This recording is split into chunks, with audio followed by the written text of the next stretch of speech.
இந்த வீடியோவை எல்லாருக்கும் ஷேர் பண்ணுங்கள். முட்டைக்குள்ளேருந்து வெளியில் வர முடியாமல் தவிக்கிற ஒரு கோழி குஞ்சியை எப்படி நாங்கள் காப்பாற்றுறோன்னு தெரியும். பின்னு மேலே பற்றாமல் இந்த தோலை மட்டும் ரொம்ப லைட்டாக நம்ம நீக்கிட்டு அதுக்கப்புறம் நம்ம விரலை வச்சு தான் எடுக்கணும். எடுக்கும் போது அதோட முடி ஓட்டில் மாட்டிடக்கூடாது. அதுக்கு தகுந்த மாதிரி தண்ணி போட்டு எடுக்கணும். இங்கு பற்றில் வைக்கிற முட்டை 22 நாளில் பொரிச்சிடும். அப்படி பொரிக்கலைன்னா இங்கே ஒரு முட்டையை மட்டும் எடுத்து லைட்டாக உடச்சி இந்த மாதிரி உரிச்சு பாருங்கள். கொஞ்சம் லைட்டாக உரிச்சு பாருங்கள். அதுக்குள்ளே கண்டிப்பாக கோழி குஞ்சு இருக்கும். 1 செகண்ட் மேலே பற்றாமல் மெதுவாக நீங்கள் எடுங்க. பாருங்கள், இந்த முட்டைக்குள்ளே நாங்கள் டவுட் பட்டு எடுத்து பார்த்தோம், கோழி குஞ்சு இருக்குது. ஆனால் உயிரோடு தான் இருக்குது. லைட்டாக உரித்து எடுக்கணும். உரிக்க கஷ்டமாக இருந்ததுன்னா வெதுவெதுப்பான சூடு தண்ணியை லைட்டாக சைடில் கொஞ்சம் போட்டிங்கன்னா உரிக்கிறதுக்கு ஈஸியாக இருக்கும். ஒரு ட்ராப்பாக நீங்கள் தண்ணி போட்டு உரிங்க. அப்போ தான் அந்த ஈரப்பதத்தோடு அந்த கோழிங்களுக்கு வலிக்காமல் வரும். எவ்வளோ அழகாக சூப்பராக வந்துருச்சு பாருங்கள்.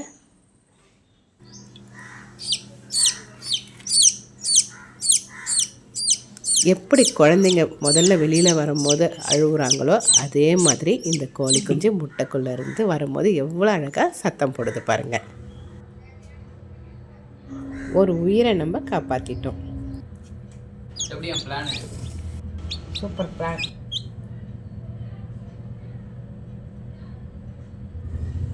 கொஞ்ச நேரம் இன்குபேட்டருக்குள்ளே வச்சிங்கன்னா இதோட ஈரம்லாம் காஞ்சிரும்.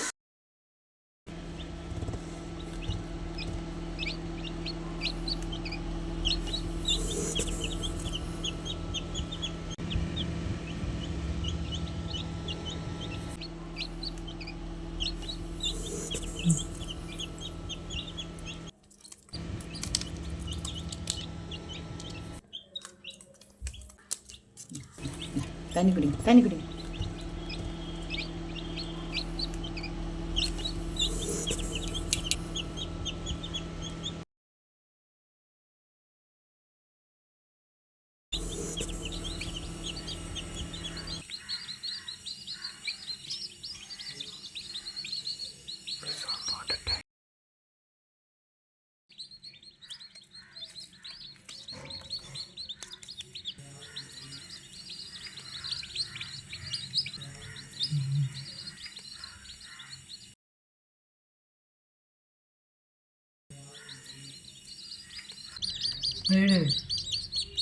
இப்படி முட்டைக்குள்ளே இருந்து எடுத்தால் கோழி குஞ்சை காப்பாற்ற முடியும்னு தெரிஞ்சிருச்சு.